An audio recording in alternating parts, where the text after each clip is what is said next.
Hello everyone and welcome back. So as we know that our syllabus got finished, right? So we are going to start revision part as the explanation of question answers. So I am going to start with lesson number 13. Okay? So we are going to discuss answer in 1-2 sentence and big questions. And sometimes we are going to discuss only big. Okay? So let's start. Question 6, lesson number 13. State the resources of water, यानी कि हमें पानी कहाँ कहाँ से मिलेगा. We are getting water from rain, spring, rivers, well, lakes, ponds etcetera. What is the colour of water from where the river begins, यानी कि नदी जहाँ से शुरू होती है वहाँ पे नदी का पानी का कलर क्या होगा. Water is colourless and clean. Is the water from the sea drinkable, why. Okay, दरिया का पानी हम पी सकते हैं. क्यों. Water from the sea is not drinkable because it is salty. उसमें सॉल्ट कंटेंट ज़्यादा होता है तो हम नहीं पी पाएंगे. Are there any changes in their water during summer, rainy season and in winter. हमने ऑलरेडी टेक्स्ट बुक पार्ट में डिस्कस किया था.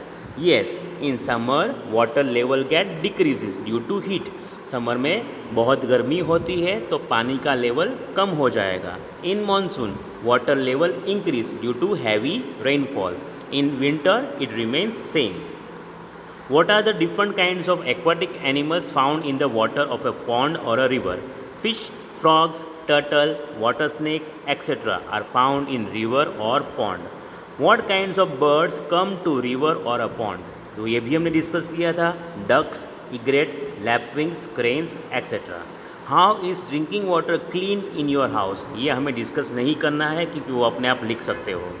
Find out different ways of cleaning purifying water at home. Boiling, filtering by cloth, adding chlorine tablets and using RO purifier. ऐसे हम पानी को साफ कर सकते हैं. 9. From where does a river originate and whom does it finally meet. River कहाँ से ओरिजिनेट होगी और वो कहाँ जाके उसकी जर्नी ख़त्म होगी. River originate from mountain and meet to sea, यानी कि वो समंदर में जाएगी और माउंटेन से निकलेगी. Where does rain water that falls on the ground go. जो भी बारिश का पानी ग्राउंड पे गिरता है वो कहाँ जाएगा. Water goes down into the earth. Okay, वो पानी ज़मीन के अंदर चला जाएगा. Water also falls down in gutters. Gutter में भी जाएगा. स्ट्रीम्स में भी, स्ट्रीम यानी कि छोटी नदियाँ. रिवर्स, पॉन्ड्स और लेक्स में भी पानी जाएगा. When do rivers get flooded. River में फ्लड कैसे आएगा, कब आएगा. In monsoon due to heavy rainfall rivers get flooded. जब मानसून में हैवी रेनफॉल आएगा तब बाढ़ आएगी. Why does river water get polluted. River का पानी कैसे पॉल्यूट होगा. Chemical waste and water from the industries and dirty water from our houses pollutes river water. यानी कि केमिकल, गंदा केमिकल वाला पानी और गंदा कचरा जो इंडस्ट्री में से निकलेगा और हमारे घर में से जो गंदा पानी निकलेगा वो नदी के पानी को पॉल्यूट करेगा. What happens if polluted river water is consume. अगर हम गंदा पानी पी लेंगे तो क्या होगा. Disease related to stomach like dysentery, vomiting, diarrhoea occurs and epidemic spreads. वो मैंने आपको पहले ही समझाया था. In which ways is river water useful. नदी का पानी कैसे यूज़फुल है. It is useful as farming, यानी कि खेती करने के लिए. Irrigation means what, supply of water to the plants is known as irrigation. Drinking के लिए और हाउस होल्ड थिंग्स के लिए हम पानी का यूज़ करते हैं. Question number 7, answer the following questions. At some places there are many fishes in the river, at other places there are only few, and at some places there are only dead fishes. ये type का question हमने already discuss किया था. Means जहाँ से नदी शुरू होगी वहाँ का पानी क्लीन होगा और we can find more fishes. जैसे जैसे नदी आगे जाएगी, अगर वो सिटी एरिया में या विलेज एरिया में आएगी तो वहाँ पे लोग पानी का यूज़ करते हैं और पानी को गंदा करेंगे. ओके, एंड उसकी वजह से वहाँ पे कम फिशेस होंगी. जब रिवर आगे जाएगी और इंडस्ट्रियल एरिया में से रिवर पास होगी तो इंडस्ट्री का गंदा पानी और कचरा नदी में जाएगा और वहाँ पे क्या होगा, वेस्ट रिमूव होगा, केमिकल वेस्ट रिमूव होगा और वहाँ पे आपको मरी हुई फिशेस देखने को मिलेगी। What could be done to keep rivers clean? अगर हम नदियों को क्लीन रखना है तो हमें क्या करना चाहिए? River bank should not be use as toilet. ये भी हमने डिस्कस किया था कि वहाँ रिवर बैंक में हमें टॉयलेट की तरह यूज़ नहीं करना चाहिए। Washing of clothes should be avoid, यहाँ पे कपड़े धोना अलाउ नहीं करना चाहिए।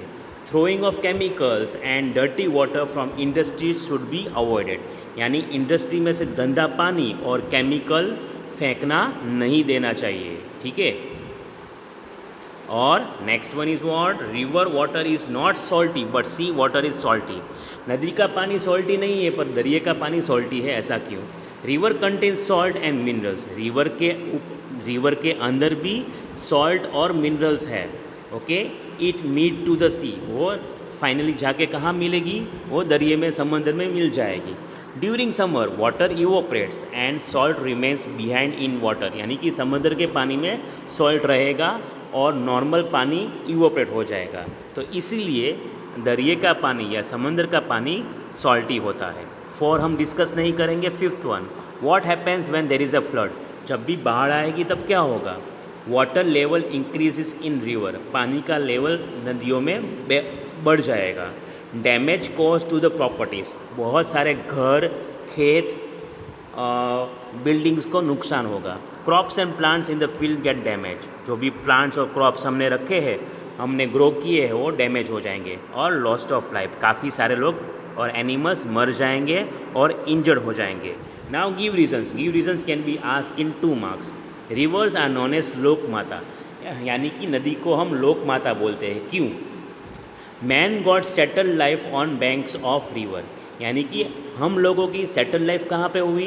रिवर बैंक के पास।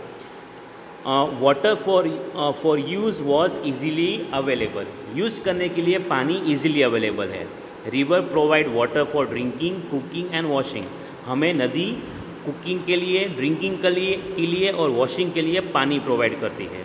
Water is important for agriculture and industries, that is why rivers are known as लोक माता, क्योंकि हमें सबको पता है रिवर्स में से ही हमें ड्रिंकेबल और यूजेबल पानी मिलेगा, okay. And because of this rivers only ponds and lakes are getting filled.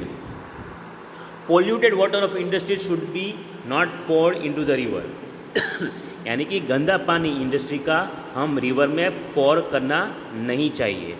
Polluted water makes river dirty, यानी कि गंदा पानी रिवर को डर्टी करेगा।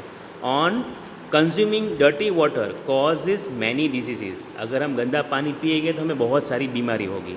Aquatic life in river will also be affected, जो भी एनिमल्स वो नदी में रहते हैं उनका भी लाइफ अफेक्ट करेगा, उनकी भी हेल्थ बिगड़ेगी और वो भी मर जाएंगे। लेक और रिवर वाटर ऑफ विलेज और अ city does not remain clean, यानी कि सिटी एरिया में, गांव के एरिया में लेक और रिवर का पानी क्लीन नहीं रहता, क्यों? पीपल फ्रॉम विलेज और city use river water for washing clothes, bathing animals, cleaning utensils. हम सबको पता है, जो भी सिटी में रहते हैं, गांव में रहते हैं, वो नदी का पानी कहाँ पे यूज़ करते हैं? वो बाथिंग एनिमल्स को बाथ करवाने में, कपड़े धोने में, अपने बर्तन धोने में, राइट। तो ऐसे पानी बिगड़ेगा, डर्टी हो जाएगा।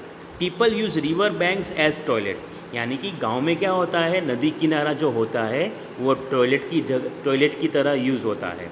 Thus, lake or river or water of village or city not remain clean.